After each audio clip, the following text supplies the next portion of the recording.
თავი მეოთხე. ადრეული კავშირები გარე სამყაროსთან. ძალზე ცოტანი არიან მემატიანეები, რომლებმაც დაგვიტოვეს ჩანაწერები იმ ბნელი პერიოდის შესახებ, მონღოლეთის იმპერიის დაშლას რომ მოხდა. ამიტომ არც თანამედროვეთა ცნობებია შემონახული მე-14 საუკუნეში იეზიდური რელიგიის ადრეული გავრცელების შესახებ. იეზიდური რელიგია პირველად ნახსენებია შერეფ-ნამეში, დიდების წიგნი, რომელსაც ზოგჯერ ქურთთა ქრონიკებსაც უწოდებენ, რომელიც 1597 წელს დაიწერა, 30-ოდე ქურთული ტომის ტრადიციებისა და მათი მმართველი ოჯახების უკვდავსაყოფად, მათი ამბების შთამომავლობისთვის გადასაცემად. მისი ავტორი შერეფ ად-დინ ხანია, ბითლისის მემკვიდრეობითი ემირი. ნაწარმოების ისტორიული წიაღსვლა თემურ ლენგის ხანას წვდება. ამის შესახებ არსებული ფაქტები და ლეგენდები ერთმანეთს მყარად შერევია. შერიფ ად-დინის თანახმად, ძირითად ქურთულ ტომთაგან 7 იყო მთლიანად ან ნაწილობრივ იეზიდური. სხვადასხვა ისტორიულ ხანაში. რელიგიას იგი შემდეგნაირად აღწერს. მათ მცდარად სჯერათ, რომ შეიხმა ადიმ თავად იკისრა მათი წილი მარხვა და ლოცვა და აღდგომის დღეს ისინი დაუბრკოლებლად შეაბიჯებენ სამოთხეში და ყოველგვარი ქენჯნა, სასჯელი თუ გაკიცხვა ასწდებათ. ამ ქურთებმა ისლამის სათნო ბრძოლების წინააღმდეგ სიძულვილი და შეურიგებელი მტრობა ჩაიდეს გულებში. მთავარი იეზიდური ტომი, როგორც მაშინ ისე დღესაც, დასენის სახელით არის ცნობილი. ესენი მოსულის ჩრდილოეთით და აღმოსავლეთით მდებარე მთების ძირში ცხოვრობენ შეიხ ადის სალოცავ ლალიშამდე. ბოლო 200 წლის განმავლობაში მათი ტერიტორია შეიხანის სახელითაა ცნობილი. იბნ ფადლალას მიერ ქურთისტანის აღწერისას იეზიდები ბოხთის განშტოებად არიან მოხსენიებულნი, ხალხისა, რომელიც მოსულის ჩრდილოეთით მთებში ცხოვრობდა. როგორც იბნ ფადლალა წერს, ეს ტომი მაშინ დაიშალა, როდესაც მათი მამამთავარი ბედრ იბნ ქებანექი უკეთესი საძოვრების საძიებლად წავიდა და 1000-ზე მეტი მოსახლე მოსულის პროვინციაში დატოვა, 500 კი აქრას რეგიონში. შერეფ ნამეს შესავალ ნაწილში წიგნის შინაარსია განხილული და ჩამონათვალს შორის ერთი თავი დასენის ტომს ეძღვნება. მაგრამ შერეფ ნამეს ორიგინალურ ხელნაწერში, რომელიც ავტორის მიერაა ხელმოწერილი და ახლა ოქსფორდის უნივერსიტეტის ბოდლეანის ბიბლიოთეკაში ინახება, მესამე თავის მეორე ნაწილში, მე-6 თავიდან მე-10-ის დასაწყისამდე ტექსტი გამოტოვებულია, თან ისე რომ არც მის ძირითად ნაწილში და არც ველებზე ამ გამოტოვების მიზეზის შესახებ არაფერია ნათქვამი. შერეფ ნამეს გვიანდელი გადამწერები გამუდმებით აღნიშნავდნენ, რომ ტექსტის ნაწილი გამოტოვებულია და ამაში თავდაპირველ ვერსიას ადანაშაულებდნენ. სამი გამოტოვებული თავი ეძღვნებათ თაზრას, უსთუნის, შერეფ ად-დინი არც ერთ მათგანს არ ასახელებს იეზიდად და დასენის ტომებს. იმ დროს დასენის ტერიტორია სამხრეთ აღმოსავლეთით ადიაბენემდე აღწევდა, რეგიონამდე, რომელიც დიდ და მცირე ზაბის წყლებს შორისაა მოქცეული და ტრადიციულ მტერს სორანის ხალხს ებრძოდა. მოსული ისლამის პლაცდარმად რჩებოდა, მაგრამ ზედა რეგიონებში იეზიდურ რელიგიას ბევრი მიმდევარი ჰყავდა. ქალაქ ჯეზირა იბნ ომარის მიდამოებში ბოხთის ტომის მნიშვნელოვანი ნაწილი გაიეზიდდა. ერთხანს საფიქრებელია 1410 წლამდე. მათი ემირები ურწმუნო იეზიდთა წესჩვეულებებსა და რელიგიურ ნორმებს იცავდნენ, მაგრამ მოგვიანებით ისლამი მიიღეს. ჰისნ ქაიბში სალადინის შთამომავლები მუსლიმებად დარჩნენ და 1410 წლის ლაშქრობაშიც მონაწილეობდნენ, მაგრამ თავიანთ ტერიტორიებს ტიგროსის ჩრდილოეთით მაინც უთმობდნენ საძოვრებად მომთაბარე იეზიდურ ტომებს, ხალითის, ბათმანის აღმოსავლეთით და ბასიანს, მაია ფარიქინის გარშემო, ახლა სილვანი. ორი სხვა ტომი იბნ ფადლალას ტექსტში ორივეა მოხსენიებული. წარმოშობით ჯეზირა იბნ ომარიდან იყო და იეზიდთა რელიგია მათ ახალ საცხოვრებელ ადგილებშიც გადმოჰყვათ. მაჰმუდის ტომს ხოსაფის კლდოვანი ციხესიმაგრე ეჭირა, ვანის სამხრეთ აღმოსავლეთით, ხოლო დუმბელი ურმიის ტბის დასავლეთით მდებარე მთებში დასახლდა.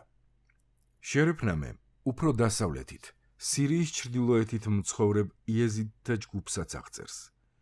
მათი ტრადიციები სათავეს ჰაქიარის იმჯარიდან იღებს, რომელიც სალადინის სარდლობით იბრძოდა.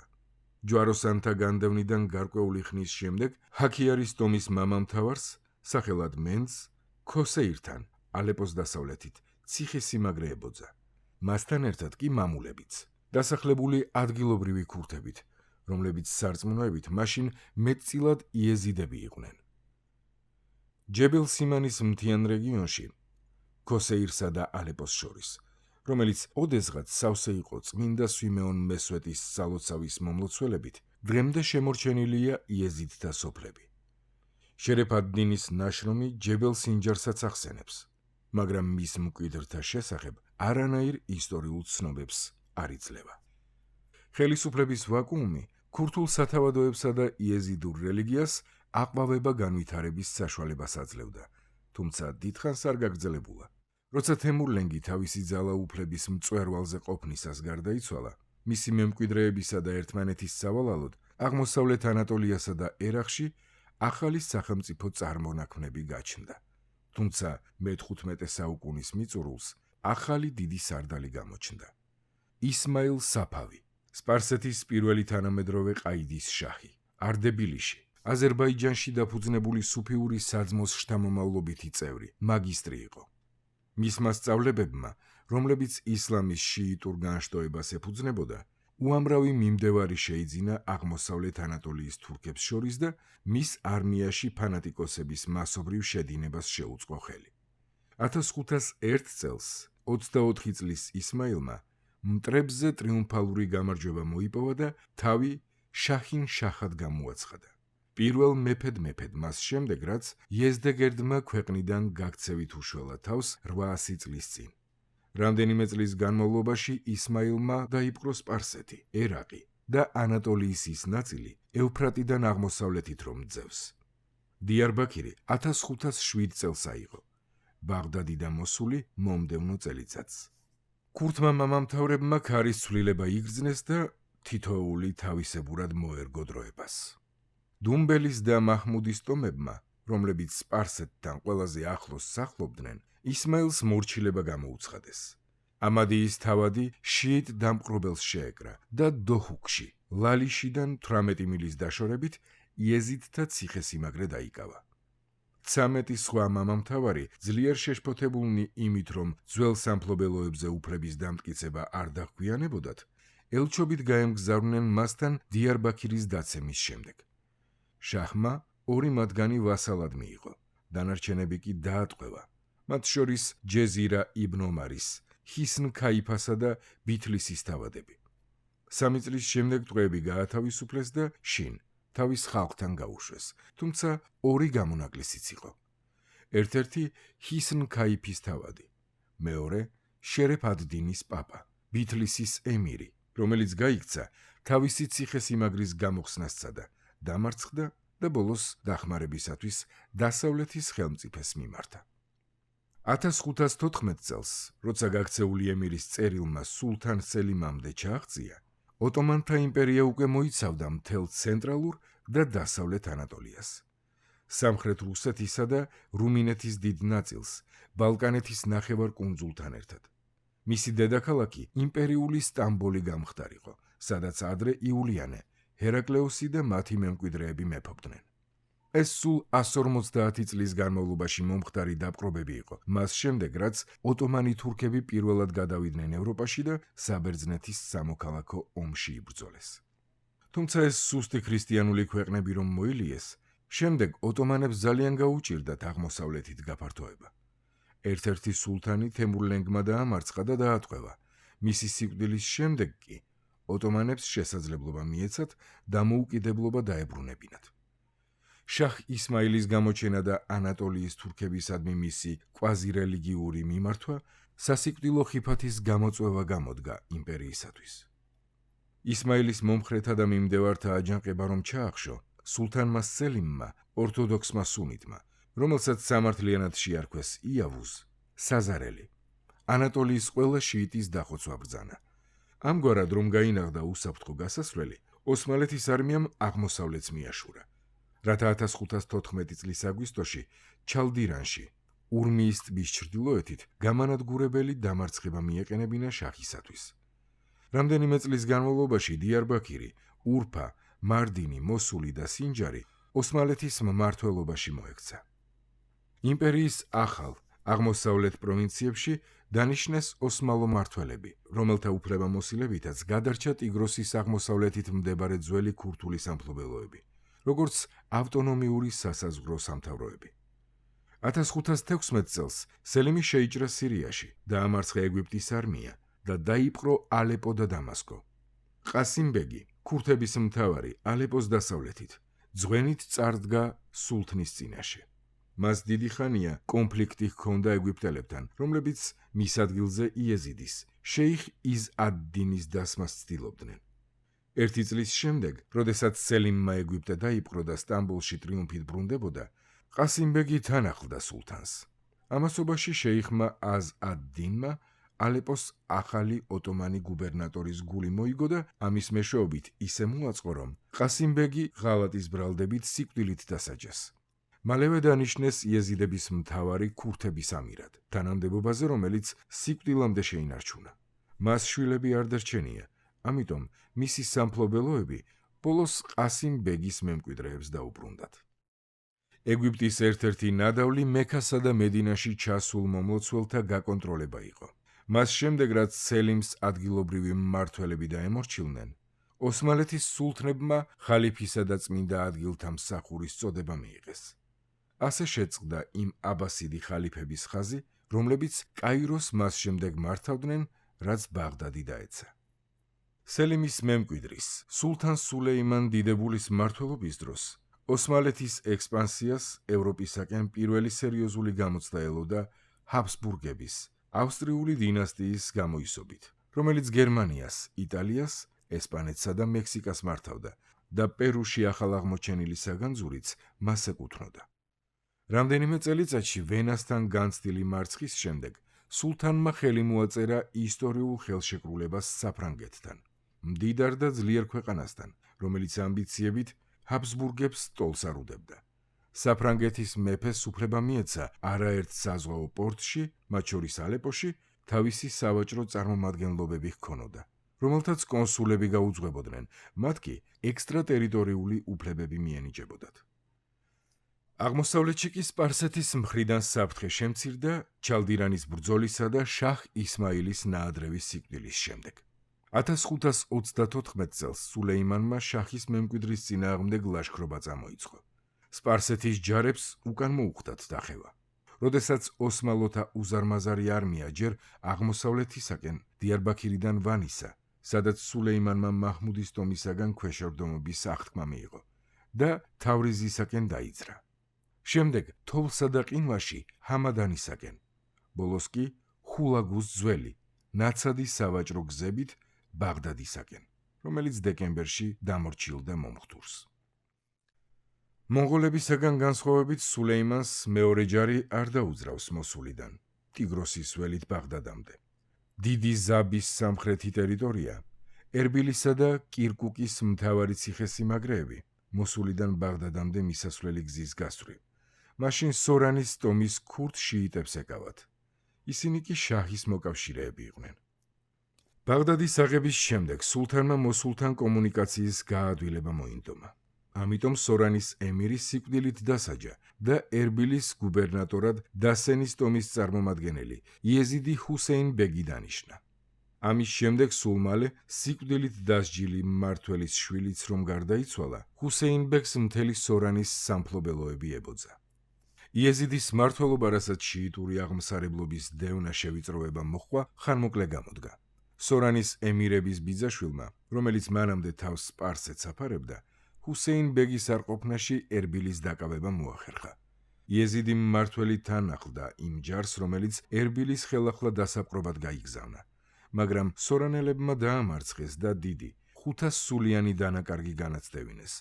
მეორე მცდელობისას ჰუსეინ ბეგი შეიპყრეს, სტამბოლს გააგზავნეს და იქ სიცოცხლეს გამოასალმეს. სორანის ტომი კი შესაბამისად ოტომანთა იმპერიას დაემორჩილა.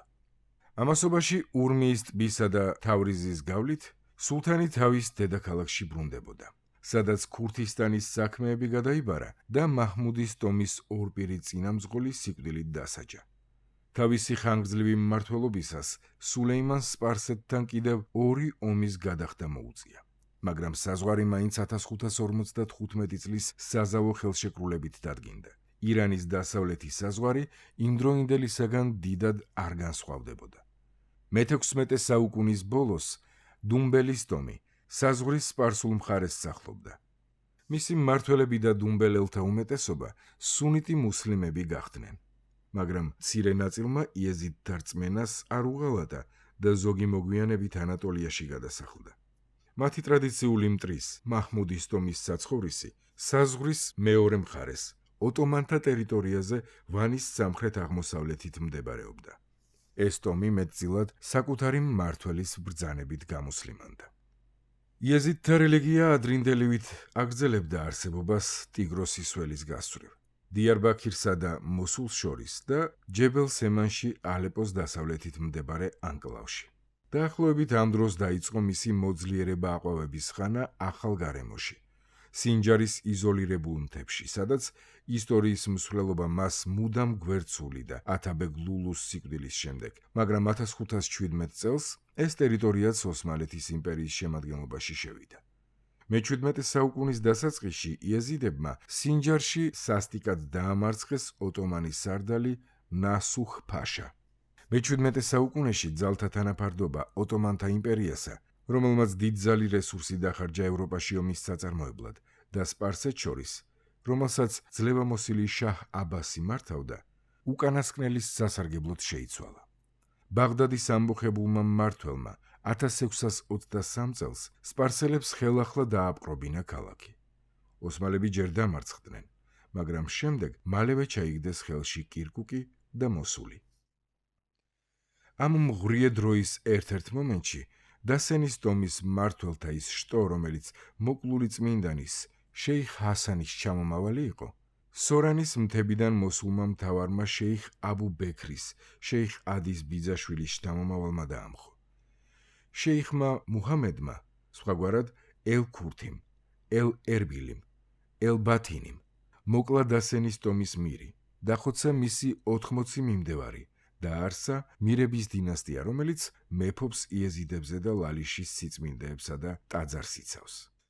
ახალმა მირმა თავისი ნათესავები, ბასმარიის წარჩინებული ოჯახის წარმომადგენლები, დანიშნა პირად გვარდიად, რომელიც მის ძალაუფლებას განამტკიცებდა.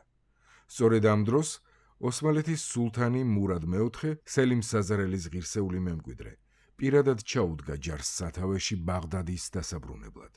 მან შემთხვევითობას არაფერი მიანდო.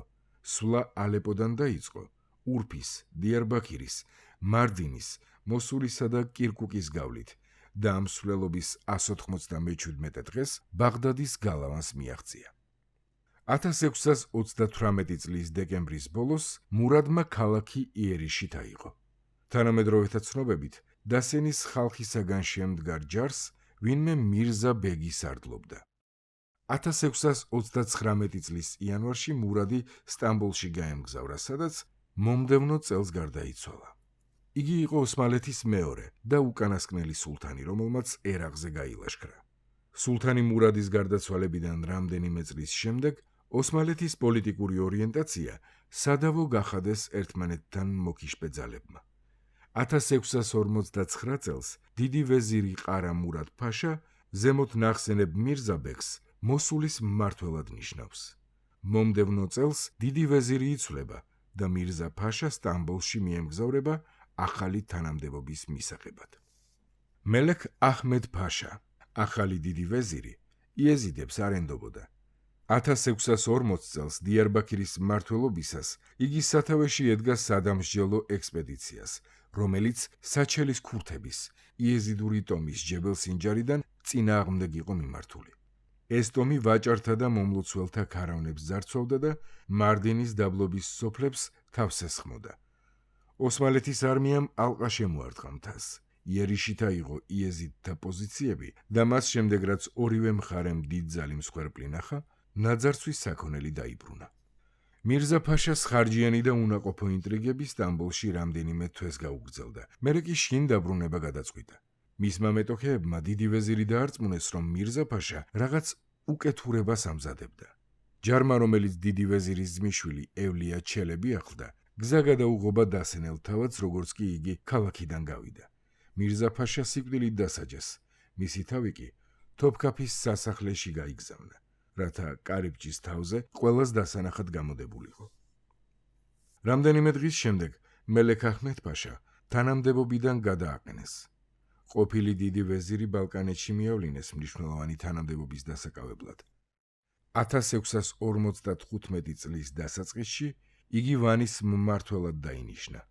პირველი, რაც მან ახალ თანამდებობაზე გააკეთა, ევლია ჩელების დიარბაქირში გაგზავნა იყო, ადგილობრივი მმართველის ფირარი მუსტაფა-ფაშასთვის ძველი ვალის გამოსართმევად. ევლია ჩელებიმ თავისი არაერთი მოგზაურობის ამბები მართლაც მონუმენტურ წიგნში აღწერა, რომლის ტექსტიც მეტწილად შემოგვჭა. ჩელები ხვდება, რომ დიარბაქირში ჩასვლისთანავე შეუტყვია თითქოს მმართველი ლაშქრობაში იყო წასული, რათა სინჯარელი იეზიდებისგან გადასახადები აეკრიბა. იგი 1655 წლის მაისში პირადად შეხვდა მუსტაფა-ფაშას, რომელიც ბელეთ სინჯარის ქვემოთ დაბლობზე იყო დაბანაკებული. ევლია ბიძამისის 1640 წლის ლაშქრობის ამბებს ხვდება. მთის ხალხს სიმაღლეებზე ხელსაყრელი პოზიციები დაეკავებინათ და მმართველს ვერ გადაეწყვიტა, როგორ მოქცეულიყო. ბოლოს ოლქის მმართველმა ელჩობა გაუგზავნა აჯანყებულებს. მათ შორის იყო ევლია ჩელები და გადასახადების გადახდა მოსთხოვა.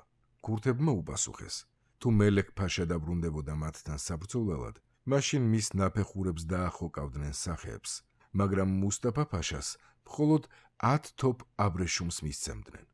განრისხებულმა ფაშამ ახალ ჯარებს უხმო. სწორედ ამ დროს ევლიას სამსახურებრივი მოვალეობების გამოდაბრუნება მოუხდა და ლაშქრობის შემდგომი ამბები ჩვენთვის უცნობია. ევლიას ერთი ღამე მთაში გაუტარებია, ელჩობასთან ერთად. იგი აღწერს მეამბოხეთა სამოთხეს, რომელსაც 70 წყარო აძლევს წყალს და სადაც ტანმაგარი, თმაგაშლილი მამაკაცები ცხოვრობენ მრგვალი შავი თვალებით. აცვიათ მრავალფერი შალის სამოსი, ბამბუკისაგან დამზადებული მძიმე ფეხსაცმელი, წელს უმშვენებთ აბრეშუმის ქამრები, თავს ჩალმები, შეიარაღებულნი არიან ხმლებით, სკიმიტრებით, საბრძოლო ცულებითა და თოფებით, ისეთებით, რომ რწყილის თვალს არ ააცილებდა ტყვიას. მათი ქალებით მას იზრდიან კოჭებამდე. ჰყავთ უამრავი ძაღლი, მეტწილად შავი, რომლებსაც თავსევლებიან. ყოველდღიურად იკვებებიან ფეტვის პურით, ცხრის ხორცით, დროდადრო მონადირებული მწყერიც გამოერევათ ხოლმე. ასევე მოჰყავთ მანანა, უვლიან ფუტკარს, ვაზს, ამზადებენ ქიშმიშს და აბრეშუმს. ეს ყოველივე დიდად ფასობდა მარდინელ და ბაღდადელ ვაჭრებში. სინჯარელი იეზიდების რელიგიას იგი არ ჩაღრმავებია, მხოლოდ უღმრთოს უწოდებს ერთგან. ჩელები აღნიშნავს, რომ მთაში იეზიდებთან ერთად ქურთები და არაბებიც ცხოვრობენ. დასავლეთის უკაცური მიწები თაიის არაბულ ტომებს ჰქონდათ ათვისებული საძოვრებად. ახალ სამსახურებრივ მისიას ევლია თავრისში ჩაუყვანია, რომელიც ყლავს სპარსელთა ხელში იყო. აქ მას მონაწილეობა უწევდა მოლაპარაკებებში ბაღდადის ოტომან მმართველის გასათავისუფლებლად, რომელიც დუმბელის ტომის ყაჩაღებს მოეტაცებინათ. დასავლეთ ირანში მგზავრობის შემდეგ 1656 წელს ევლია ჩელებიმ ბაღდადს ჩააღწია. რამდენიმე კვირაში იგი მოსულში გაემგზავრა, იქიდან ვანში. თუმცა მოსულიდან რომ გაემგზავრა, ჩელების გვარიანად გადაუხვევია გზიდან, ჯერ სამხრეთით, ბარქანში ჩასულა, ტიგროსისა და დიდი ზაბუს შერწყმის მიდამოებში, იქიდან კი ჩრდილოეთით, დასენის ქვეყანაში. შემდეგ კვლავ ჩრდილოეთისაკენ აუღია გეზი, ამადიამდე, ბოლოს დასავლეთისაკენ, ჯეზირა იბნ ომარისაკენ. ევლიას ნაამბობი დასენის მიწაზე სტუმრობის შესახებ მეტისმეტად მოკლეა. ბარქანიდან წასული, პირველად მანარში გაჩერებულა, 500 სახლიან სოფელში, რომელიც აქრას ოლქს მიეკუთვნებოდა და მოსულიდან იმართებოდა. იქ სახლობდნენ იეზიდები, რომლებიც ერთიანად მუშკეტებით ყოფილან შეიარაღებულნი და თან ისეთი მსროლელები ბეღურას თვალში გაარტყამდნენ. მუსლიმს, რომელიც სატანას, იეზიდს ან შავ ძაღლს შეუკურთხებდა, მყისიერი სიკვდილი არ ასწდებოდა. იგივე სასჯელი იყო დაწესებული ხახვზე დაბიჯების ან შავი ძაღლის ცემის გამო. მომდევნო დღეს ევლიას და მის თანმხლებ პირებს დასენის მმართველის ბინამდე მიუღწევიათ. მას აღწერს როგორც დოჰუკის ოლქის ერთ-ერთ უდიდეს ტომის მამამთავარს. უჩვენებია თუ არა ევლიას მოსულის მმართველის სარეკომენდაციო წერილი მამამთავარს მაშინვე უზომო სტუმართმოყვარეობა გამოუჩენია მგზავრების მიმართ. ევლია მას წარმოაჩენს როგორც სულიერებით აღვსილ, თან უზადო მანერების ადამიანად. ასევე აღნიშნავს, რომ იგი 10,000 მუშკეტერს მეთაურობდა და რომ იეზიდებს არ უყვარდათ შიიტები. ევლია ჩელები წერს, რომ შეიხ ადის ტაძარი იეზიდებით დასახლებული ტერიტორიის შუაგულში იდგა. ეს იყო დიდი მონასტერი მაღალგუმბათიანი აკლდამის გვერდით. ასეულათასობით სუნიტური ქურთული ტაძრიდან ვერც ერთი შეედრებოდა ამ ნაგებობას ოქროს მორთულობათა სიმდიდრით და დახვეწილობით. იეზიდებმა ევლიას დარწმუნებას სცადეს, თითქოს შეიხი ადი იმამ ჰუსეინის ერთ-ერთი მიმდევარი იყო ქერბალაში.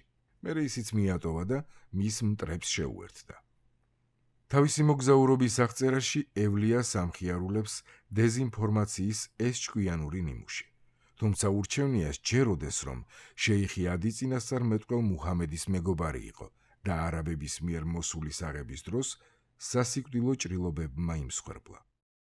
1672 წელს წმინდა მამა ჟან-მარი დეჟესუ, კარმელიტი ბერი, მისი ბინის მახლობლად მიგრანტთა ერთ ტომს გადაეყარა, რომელმაც მნიშვნელოვანი როლი შეასრულა იეზიდთა ცხოვრებაში მე-17 საუკუნეში. მის დღიურში წერია: შევხვდით იეზიდების თუ ქურთების მეფეს ან თავადს, რომელიც უდაბნოდან მოდიოდა მთის სიგრილეში ზაფხულის გასატარებლად. თან ახლდა აურაცხელი ხალხი, ყველანი ღარიბულად ჩაცმულნი, თან ურიცხ ცხვარ ძროხას მოერეკებოდნენ, რაც მათი ყოველდღიური საკვები უნდა ყოფილიყო. ამ თავადის, თუ შეიძლება ასე ითქვას წინ, დროშა მოჰქონდათ, ნახევრად წითელი, ნახევრად ყვითელი, მუჰამედის ემბლემებით, რადგან მასზე ნახევარმთვარე და 7 მედალიონი იყო გამოსახული. მეორე მხარეს კი ხმალი, გაყოფილი, როგორც კომპასი.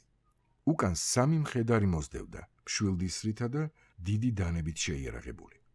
თვით მეფე სულ ბოლოში მოჯირითობდა, მწვანე მაუდით გაწყობილ ბეწვის ქურგში გამოხვეული. თავზე თურქული ჩალმა ეხურა, ცხენი კი ცოტა არ იყოს გამხდარი ჰყავდა. ეს ყველაფერი სულ ახლოდან ვნახეთ, ქვის გასროლის მანძილზე ვადევნებდით თვალს. ქრისტიანი მისიონერების ხელახლა გამოჩენა ახლო აღმოსავლეთში შემთხვევითი არ ყოფილა. ევროპაში ძალთა თანაფარდობა შეიცვალა. გერმანიის სამოქალაქო ომითა და ესპანეთის გაღატაკებით დასუსტებული ჰაბსბურგები გავლენას ვეღარ ახდენდნენ ევროპის კონტინენტის პოლიტიკაზე. საფრანგეთი ახლა დასავლეთის ყველაზე ძლიერი სახელმწიფო იყო და მე-17 საუკუნის პირველ ნახევარში მისი მთავარი მინისტრები კათოლიკური ეკლესიის კარდინალები იყვნენ. 1622 წელს პაპმა გრიგორ მე-15-მ რწმენის გავრცელების წმინდა კრება დააარსა, რომელიც ცნობილია ინსტიტუციური სახელით პროპაგანდა ფიდე. მისი მიზანი იყო გზაცდენილთა ქრისტიანობაზე მოქცევა, ჩრდილოეთ ევროპის პროტესტანტებისა და აღმოსავლეთის უძველესი ქრისტიანული თემების დაბრუნება ეკლესიის წინაშე. მართალია, ოტომანთა იმპერია ინარჩუნებდა ხალიფების ტრადიციულ სისტემას, რომლის თანახმადაც ქრისტიანულ თემებს თავიანთი პატრიარქები მართავდნენ და გადასახადებსაც ისინი უწესებდნენ, მაგრამ თვით ეკლესიები სავალალო მდგომარეობაში აღმოჩნდნენ. ნესტორიანული ეკლესია, მათგან ყველაზე ძველი, ჯერაც არსებობდა და მისი პატრიარქი ქალაქ ალყოშში ცხოვრობდა. მაგრამ ამ ეკლესიის დიდების ხანა წარსულს ჩაჰბარდა. მე-16 საუკუნეში ჩრდილოეთის ეპარქიები, რომლებიც დიარბაქირიდან და მარდინიდან ჰაქიარის მთებამდე და ურმიის ტბამდე გადაჭიმულ მთელ არეალში იყო გაბნეული, ნესტორიანულ ეკლესიას გამოეყო და რომთან აფილირებულ მის მეტოქე საპატრიარქოს დაექვემდებარა. მე-17 საუკუნის ბოლოს ეს საპატრიარქო ურმიის ოლქში გადავიდა და პაპთან ყველანაირი კავშირი გაწყვიტა. შორეული ინდოეთის სამხრეთში ნესტორიანელებს პორტუგალიელები დევნიდნენ როგორც ერეტიკოსებს და 1665 წელს მათ იაკობიტურ ეკლესიას გამოუცხადეს ერთგულება. მანამდე სულ რამდენიმე წლით ადრე სინჯარის ბოლო ნესტორიანელი მიტროპოლიტი გარდაიცვალა. მისი შემცვლელი არ დანიშნულა. გარკვეული პერიოდის შემდეგ კი ეს კონგრეცია იეზიდური გახდა. იაკობიტი პატრიარქი ჯერაც დეირ ეს-ზაფარანის მონასტერში ცხოვრობდა მარდინის გარეთ და ტურაბდინში რიცხობრივად ბევრად შემცირებულ მრევლს ედგა სათავეში. ერახში მისი თანაშემწე, რომლის წოდებაცაა მაფრიანი, მოსულში ცხოვრობდა. ახლო აღმოსავლეთში კათოლიკეთა მისიონერულ მოღვაწეობას სწორედ რწმენის გავრცელების ზემოხსენებული კრება წარმართავდა და ეს საქმიანობა ფრანგული პროვინციების კაპუცინურ, კარმელიტურ და იეზუიტურ ორდენებს ჰქონდათ დაკისრებული. ფრანცისკანელთა მისია, რომელიც ახლა ძირითადად იტალიიდან და ესპანეთიდან არჩევდა მისიონერებს, საუკუნეების განმავლობაში იცავდა ქრისტიანულ წმინდა ადგილებს იერუსალიმში, ბეთლემსა და ნაზარეთში და მომლოცველთა საჭიროებებზე ზრუნავდა. საფრანგეთის კონსულებმა როგორღაც მოახერხეს და ალეპოსა და სხვა ქალაქებში მყოფი მისიონერებისათვის დიპლომატიური ხელშეუხებლობა გამოითხოვეს. მე-17 საუკუნის შუა ათწლეულებში ტურენის კაპუცინურმა პროვინციამ არაერთი მისია გააგზავნა ეგვიპტეში, კვიპროსში, სირიაში, მესოპოტამიაში, სპარსეთსა და ინდოეთში. ალეპოში მათ ფრანცისკანელი კუსტოსები მეთვალყურეობდნენ. პერი ჟან ბატისტ დე სენტენიანი, ტურის აღმოსავლეთით, ერთ პატარა სოფელში დაბადებული კაცი, უკვე 16 წელი მსახურობდა მისიონერად, როცა 1661 წელს ალეპოში გაამწესეს. არაბული სწავლის შემდეგ მესოპოტამიაში გააგზავნეს. მისი ორდენის არქივების მასალა მოწმობს, რომ იგი გამოირჩეოდა რწმენით, მიზანდასახულობითა და ენერგიით. ერთი ცნობის თანახმად, ერთხელ 32 დღეულია ფეხით მოსულიდან ალეპომდე. სწორედ მან გაავრცელა ხელახლა სახარება მთელ სირიაში, ანატოლიასა და ერახში. განსაკუთრებით გაუთქვა მსახელი სიკვდილის პირას მყოფებთან სულის დამაამებელი საუბრებით. 1667 წლის გაზაფხულზე მამა ჟან ბატისტი მოსულიდან ალეპოში მისიის სათავო დაწესებულებაში გამოიძახეს.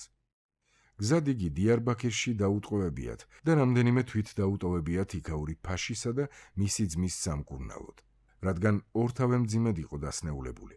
ჯილდოდ კი უფლება მიეცა მისიონერული სამუშაო დაეწყო ამ ქალაქში ადგილობრივ ნესტორიანელებთან, რომელთა ეპისკოპოსი მოგვიანებით გაკათოლიკდა და ქალდეველ პატრიარქთა ახალ ხაზს დაუდო სათავე. საბოლოოდ 1668 წელს ალეპომდე რომ ჩააღწია, მამა ჟან ბატისტს ადგილობრივი მისიის ხელმძღვანელობა დაევალა. ერთი წლის შემდეგ იგი ახლო აღმოსავლეთის ყველა კაპუცინური მისიის კუსტოსად დაინიშნა. ალეპოს თითოეულ კაპუცინს შორის ყოფილა მამა ჟუსტინიან დენოვის სურლუარი, ადგილობრივ სომხებთან ხუთწლიანი მისიონერული გამოცდილების მქონე მოძღვარი, რომელსაც შესანიშნავად სცოდნია არაბული და არც თუ ურიგოდ ქურთული. 1668 წელს სომხებთან ურთიერთობის წყალობით მან ერთობ საინტერესო ამბები შეიტყო ჯებელ სემანის არეალის იეზიდების შესახებ, რომლებთანაც სომხებს რამდენიმე საქმიანი გარიგებაც დაუდიათ. ისე მოხდა, რომ იეზიდთა ორი მამამთავარი ალეპოს ინგლისელთა პროტესტანტ კაპელანს შეხვედრია. სწორედ მათ უთქვამთ კაპელანისათვის, რომ 40 წელის თხოვდნენ იეზიდები ღმერთს მათთვის სწორი, ხსნის გზა ეჩვენებინა და რომ ძლიერმა მუდარამ და შინაგანმა სინათლემ თავის იქნა. დაარწმუნა ისინი, რომ ქრისტიანობა უნდა ეღიარებინათ. კაპელანს ისინი გულითადად მიუღია და ახლა მათი სულიერი მოძღვარი გამხდარიყო. სომხებს იეზიდებისათვის ის აღარ უთქვამთ, რომ თავად ინგლისელებმა აქციეს ზურგი ჭეშმარიტ ეკლესიას. მამა ჟან ბატისტი და მამა ჟუსტინიანი სასწრაფოდ გაემგზავრნენ იმ სომხებთან, რომლებთან ერთადაც ცხოვრობდნენ მისი ნაცნობი იეზიდები. რამდენიმე დღის მსჯელობის შემდეგ მისიონერებმა დაადგინეს, რომ იეზიდები მართლაც გულწრფელები იყვნენ. ამის შემდეგ მათ იეზიდები დაარწმუნეს, რომ სწორედ რომის პაპი იყო ყველა ქრისტიანის სულიერი მამა და შეთანხმდნენ, რომ მომდევნო კვირას მათ თემს მამა ჟუსტინიანი ეწვეოდა. რწმენის გამავრცელებელი კრებისათვის გაგზავნილ ანგარიშში მამა ჟუსტინიანი აღწერს, როგორ იმგზავრა ბერმა ალეპოდან ფეხით იეზიდი გიდების თანხლებით. ქალაქს რომ მიუახლოვდნენ, იეზიდებმა მას უბრალო სამოსი ჩააცვეს, ცხენზე შესვეს და იეზიდთა ტერიტორიაზე მიმოატარეს. მისმა თანხლებებმა ცნობის მოყარეებს განუცხადეს, რომ სტუმარი ქრისტიანული სალოცავების დასათვალიერებლად იყო ჩასული. დილით მათ მთების ფერდობებს მიაღწიეს, სადაც ერთ-ერთი შეიხი, სახელად ადი, მისიონერებს დიდი პატივისცემით, გულთბილი ხვევნით მისალმებია და ბრენდის მსგავსი სასმლით გამასპინძლებია. გაირკვა, რომ მალე სხვა შეიხის ჩამოსვლას ელოდებოდნენ ქილისიდან, ქალაქიდან, რომელიც იმ ადგილებიდან 11 საათის სავალით იყო დაშორებული. როცა მამა ჟუსტინიანი იეზიდთა ბანაკში მივიდა, მის პატივსაცემად დასაკლავით სხვარი მოუყვანიათ, სალამურების, დაფთაფებისა და ბარბითის დაკვლითა და მუსიკობით. ქალები, რომლებსაც საუკეთესო სამოსი ეცვათ, შავი კარვებიდან სიხარულის შეძახილებით გამოეგებნენ. ზეიმი რამდენიმე დღეს გაგრძელდა, საზეიმო ცეკვებით, რომის პაპის, საფრანგეთის მეფის, საფრანგეთის კონსულისა და კაპუცინთა მისიისათვის პატივის მისაგებად. დალეულა უამრავი ბრენდი, როგორც ავტორი წერს, რძესავით. თუმცა იეზიდებსა და მათ სუხუცესებს ბოლომდე ღირსეულად ეჭირათ თავი და მისი იქ ყოფნისას მისიონერს ერთი გადაბრუნებული ან ხმამაღალი სიტყვა არ სმენია. თავის ანგარიშში იგი იეზიდებს თავდაჭერილ, მოკრძალებულ და უშუალო ხალხად აღწერს. ყველა იქ მყოფს, ორ შეიხს, შავსამოსიან სასულიერო პირებს, თუ თემის სხვა წევრებს, რომლებიც ყელთან მრგვალა დამოჭრილ თეთრ სამოსში იყვნენ გამოწყობილნი, სურდა, რაც შეიძლება მეტი შეეტყო ქრისტიანობის შესახებ. იეზიდებს სურვილი გამოუთქვამთ მათი ტრადიციული ინსტრუმენტების თანხლებით სვიმეონ მესვეტის დაანგრეულ ბაზილიკაში მესაჩატარებულიყო. იყო მსჯელობა იმაზეც, რომ რომის პაპთან დიდი ელჩობა გაგზავნილიყო სპარსეთისა და ოსმალეთის იმპერიის ყველა იეზიდის სახელით. იეზიდებმა დაარწმუნეს მამა ჟუსტინიანი, რომ ეშმაკს თაყვანს სულაც არ სცემდნენ და თუ სატანის დაწყეულა დაგმობაზე უარს ამბობდნენ ხოლმე, ეს მათი საყოველთაო პრინციპის ნაწილი იყო. ღმერთის არც ერთი ქმნილების დაწყეულა არ შეიძლებოდა.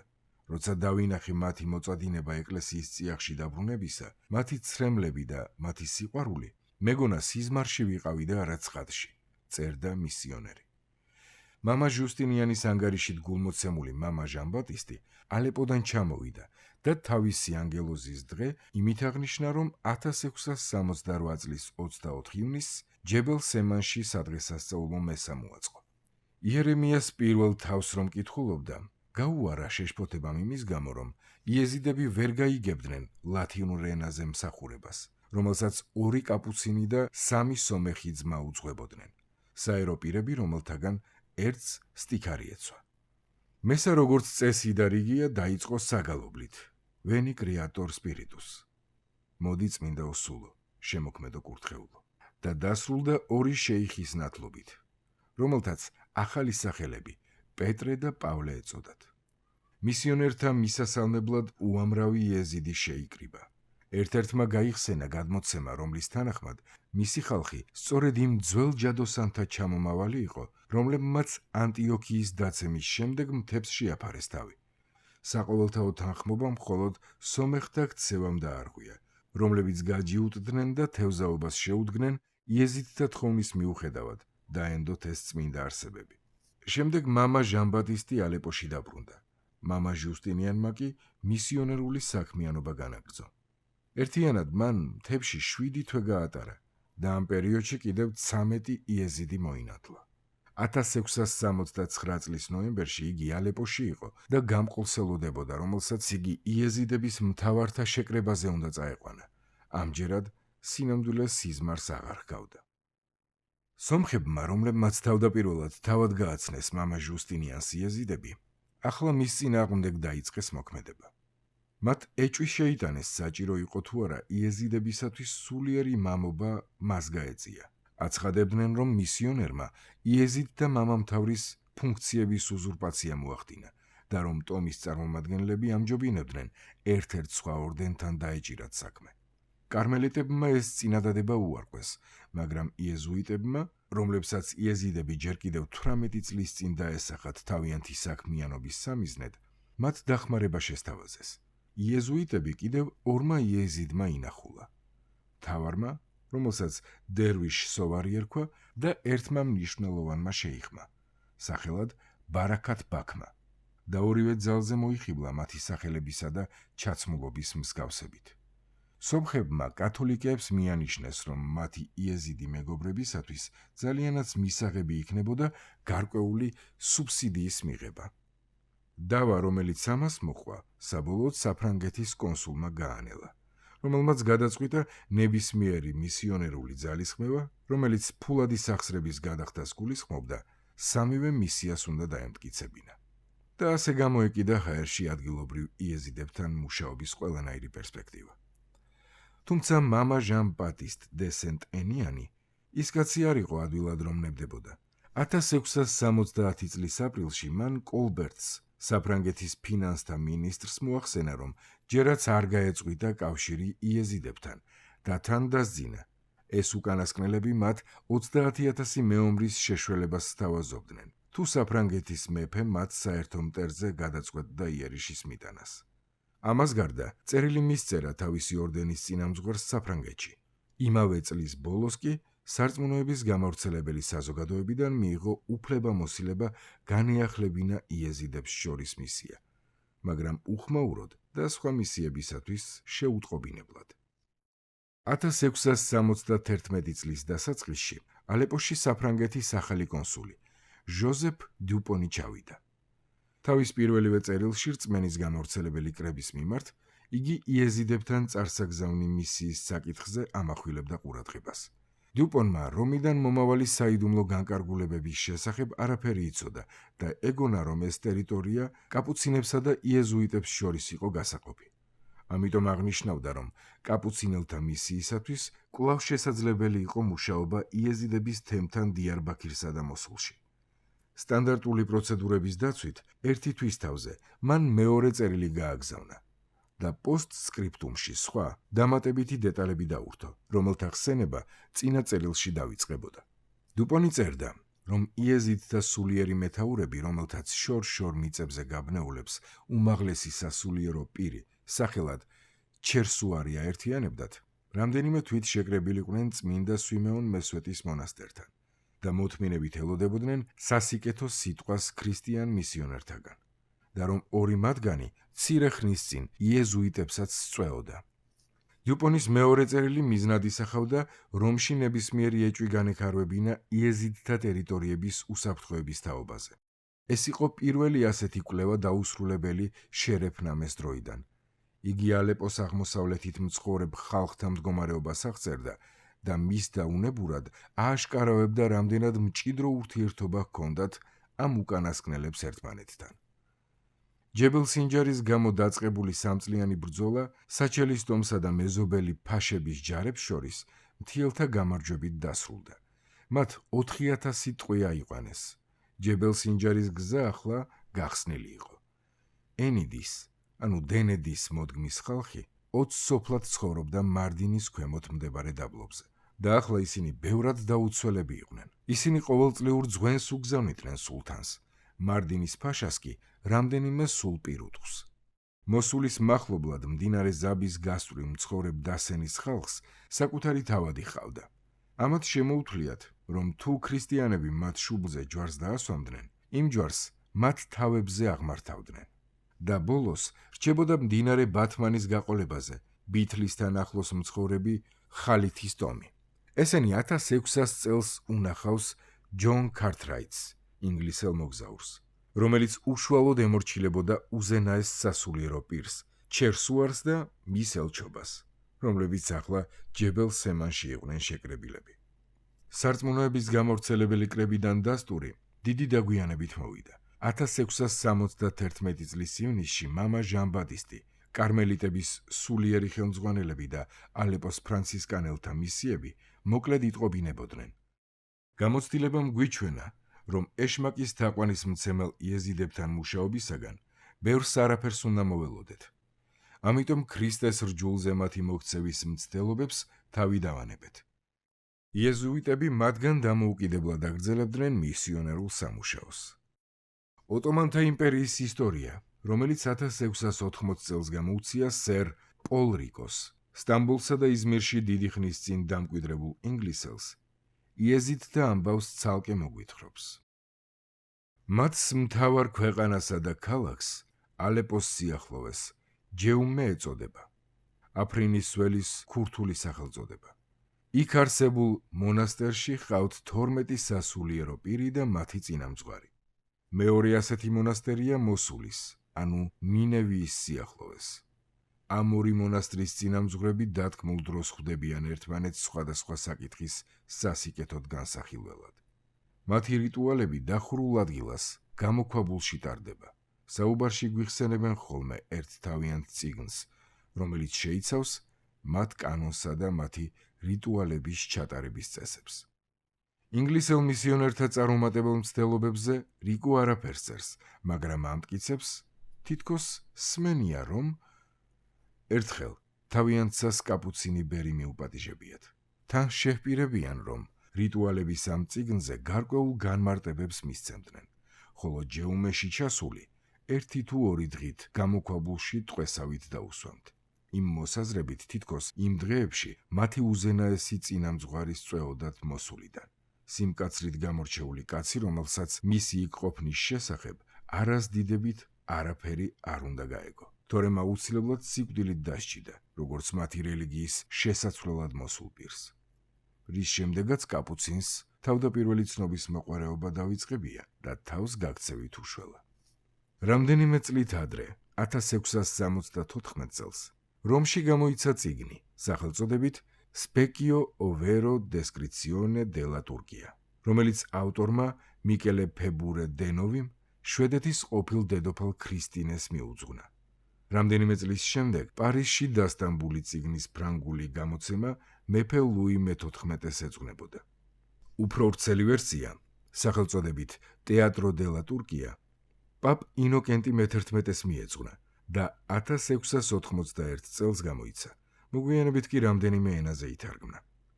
ორივე ნამუშევარი შეიცავდა ოტომანთა იმპერიისა და მისი არამუსლიმური უმცირესობების, მათ შორის იეზიდების ვრცელ აღწერას. ავტორი, რომლის ვინაობა დღემდე საკამათოა, იეზიდთა თემის დეტალურ აღწერას იძლეოდა, რაც თავის მხრივ ჯებელ სამანში კაპუცინების გამოცდილებას ეკრძნობოდა. რაც შეეხება ალეპოს აღმოსავლეთით მცხოვრებ იეზიდებს, ავტორი ფებვრი მათზე არაფერს წერს. ოტომანთა იმპერიაში მათ ოდენობად 200,000 სასახელებს და იქვე დასძენს, რომ იეზიდები სპარსეთშიც ცხოვრობენ.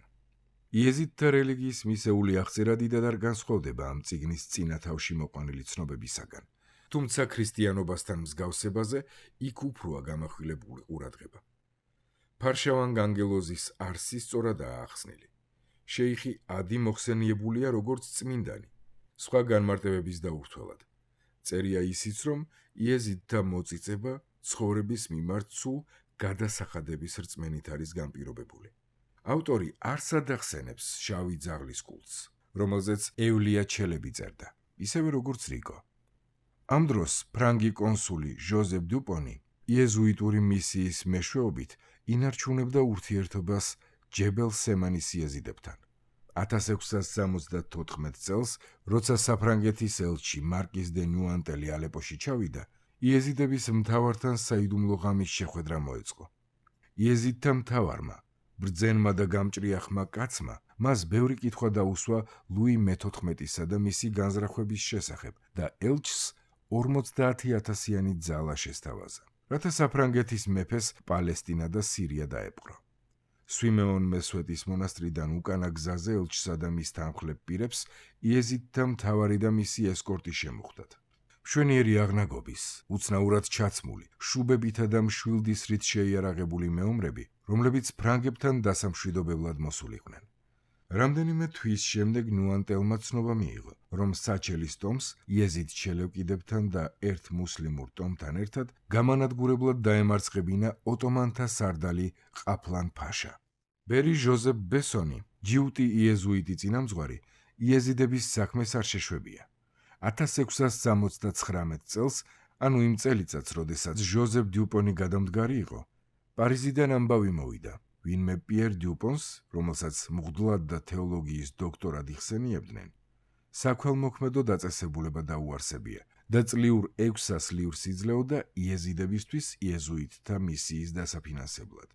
მამა ბესონსაც მოუხდა მარცხის აღიარება. მისი ბიოგრაფია წერს, რომ მისიონერები, რომელთაც იგი აგზავნიდა, ძალიან მალე რწმუნდებოდნენ, რომ ამ უბედური ხალხის გაქრისტიანების დრო ჯერ არ დამდგარიყო. ასე დაბრუნდნენ ყველანი და ფეხსაცმლიდან გზის მტვერი გადაიბერტყეს. 1691-82 წლის ზამთარში კიდევ ერთი ამაო მცდელობა მარდინის ოლქში მოიღო სხვა იეზუიტმა ბერმა, მამა მიშელ ნომ. დაახლოებით ამ დროს ალეპოელმა იეზუიტებმა ანონიმური ანგარიში შეადგინეს იეზიდების შესახებ, რომელიც დიუპონის წერილის ბევრ დეტალს იმეორებდა. ასევე ახსენებდნენ წერილის ავტორის 6 წლიან ნაცნობობას ვინმე დელოსთან, ჯუმეს მთაში მცხოვრები იეზიდების ემირთან და მათ სულიერ ლიდერთან შეიხ სუარდთან. ნო 1683 წელს გარდაიცვალა.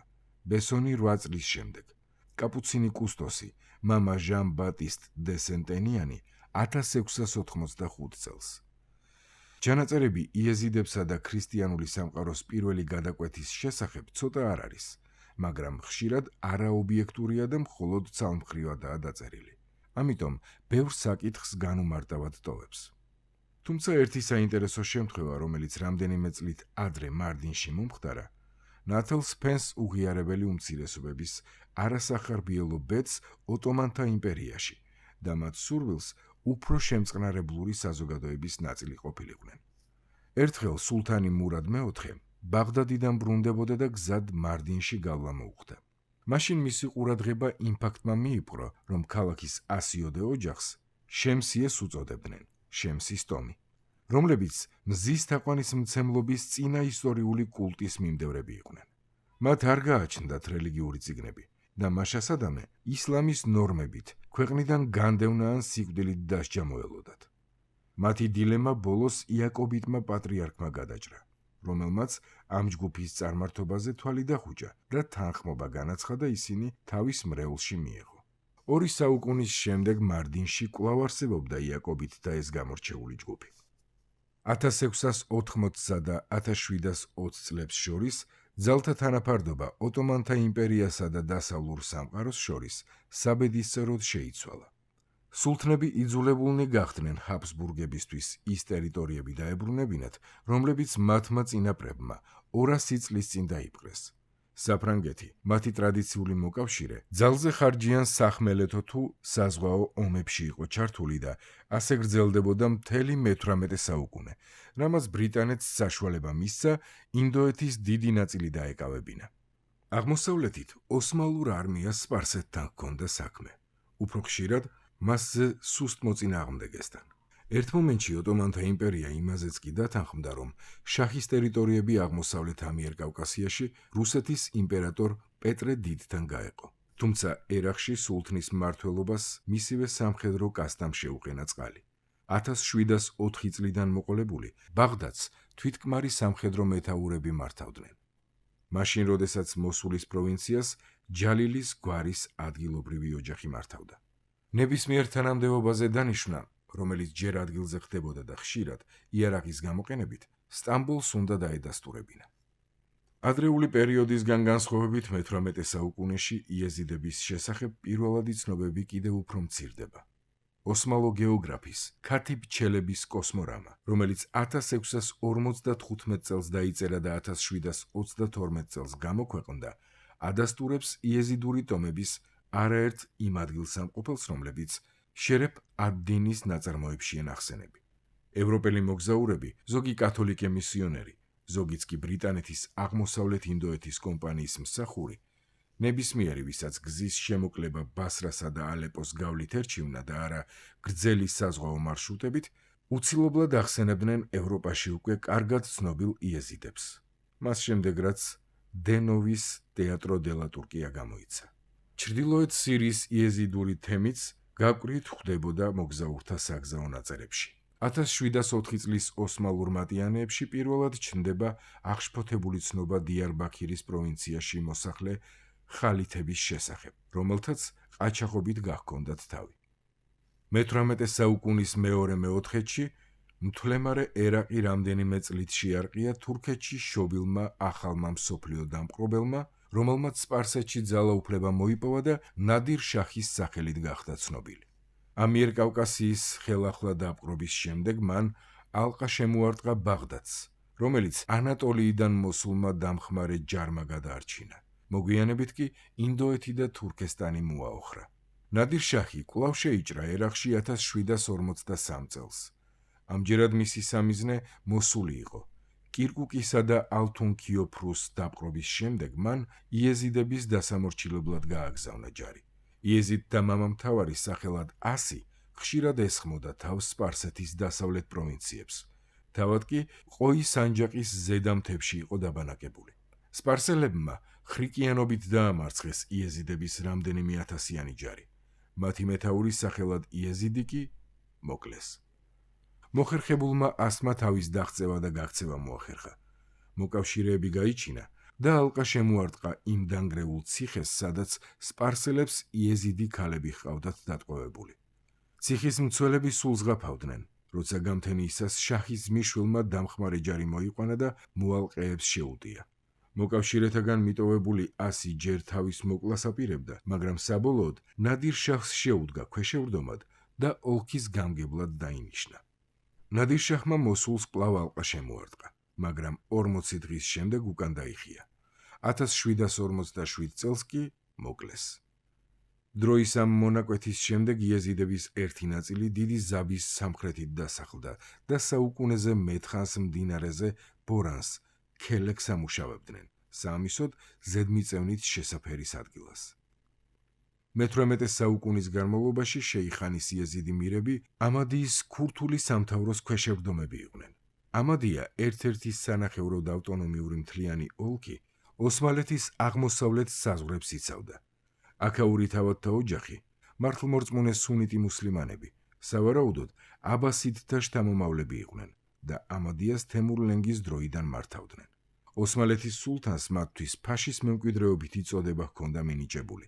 ერთ-ერთი ცნობის თანახმად, თავადი მუდამ მარტო ჭამდა და ეს თავისი ღირსების საკითხად მიაჩნდა. ამადიაში ძალზე მნიშვნელოვანი ებრაული თემი სახლობდა. ოლქში შედიოდნენ აგრეთვე ნესტორიანელები.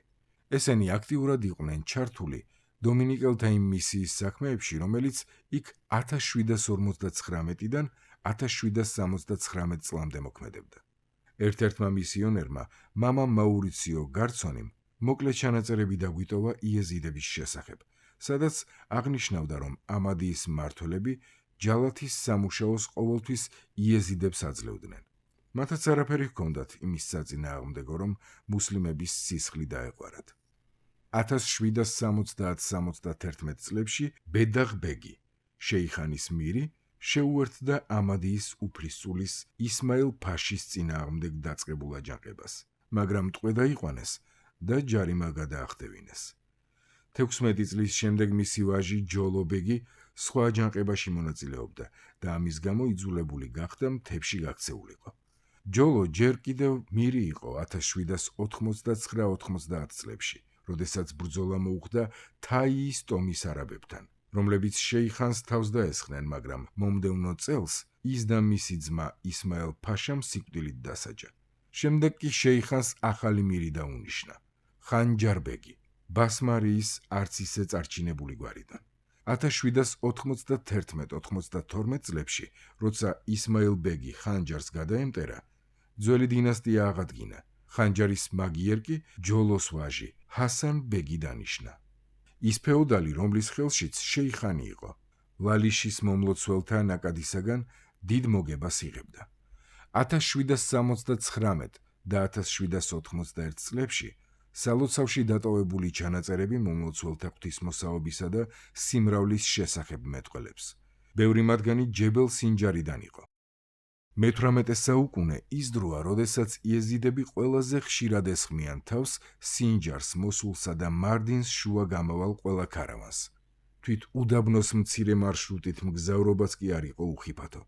1782 წელს ყაჩაღთა ერთი ჯგუფი ევფრატზე მდებარე ქალაქ ანადან ბაღდადისაკენ მიმავალ ქარავანს დაეცა და 30 საპალნე ვირის ტვირთი, ბამბის სამოსი და ქსოვილები გაიტაცა. ჩვეულებრივ ქარავნებს თან ახლდათ კარგად შეიარაღებული საიმედო მცველები. ისეთები თავდამსხმელთა მოგერიებას რომ შეძლებდნენ. სხვა შემთხვევაში მგზავრების ხვედრი, მძლეობა ან სიკვდილი იყო. საუკეთესო სამიზნეები იყვნენ მსუბუქად შეიარაღებული ოფიციალური კურიერები, რომლებიც უესკორტოდ და სწრაფად მგზავრობდნენ, რათა დროულად მიეტანათ ოფიციალური და კერძო გზავნილები დანიშნულების ადგილას. თუმცა იყო ისეთი დაუვიწყარი შემთხვევებიც, როცა 40,000 კარატი საუკეთესო მარგალიტის გამტაცებელი სწორად ასეთი კურიერი აღმოჩნდა. ამგვარი დანაშაული დაუსჯელი არ რჩებოდა, მაგრამ სინჯარელმა იეზიდებმა ძალიან იხეირეს ცენტრალური ხელისუფლების ადმინისტრაციული გადაწყვეტილებით. მარდინის ოლქი დიარბაქირის პროვინციას ჩამოშორებოდა და ბაღდადის პროვინციას მიერთებოდა. ბაღდადიდან პირველად სადამსჯელო ექსპედიციას, რომელიც 1715 წელს დაიწყო, დიდი მსხვერპლი მოჰყვა. ისევე როგორც მოგვიანებით 1753 წლის თავდასხმას. მაგრამ მოსულიდან და ბაღდადიდან სინჯარის მიმართულებით დაგეგმილი მომდევნო ლაშქრობები ასეთი რვა მაინც იქნებოდა 1767 წლიდან 1809 წლამდე, ნაკლები ინტენსივობისა იყო და მათი წამომწყებები ერთგვარად ბიზნესის წარმოების საფასურად მიიჩნევდნენ. სამხედრო მოქმედებებსა და ტყვეთა დამონებას ლეგიტიმაციას ძენდნენ ისლამის ღვთისმეტყველნი, რომლებიც იეზიდებს ერეტიკოსებს უწოდებდნენ. 1789 წელს კი საინტერესო რამ მოხდა. აბდელ-ბაქი ფაშა, მოსულის მმართველი, სალაშქროდ იყო წასული დენედის იეზიდთა ტომის წინააღმდეგ. სანამ მისი ლაშქარი სოფლებს ძარცვავდა და აწიოკებდა, ფაშასა და მის ძმას ჩაუსაფრდნენ და ორივე მოკლეს. თუ როგორი გაგრძელება ჰქონდა ამ ეპიზოდს, ისტორია არ გვეუბნება. მე-18 საუკუნის მიწურულს ერაყში კათოლიკურმა მისიებმა ნელ-ნელა იკლო. საფრანგეთში რევოლუცია მოხდა. მეფე და დედოფალი სიკვდილით დასაჯეს და რელიგიური ორდენები დაშალეს. ევროპაში დაწყებულ ომებში საფრანგეთი გამარჯვებული გამოვიდა ახალი მმართველის, ნაპოლეონის წყალობით.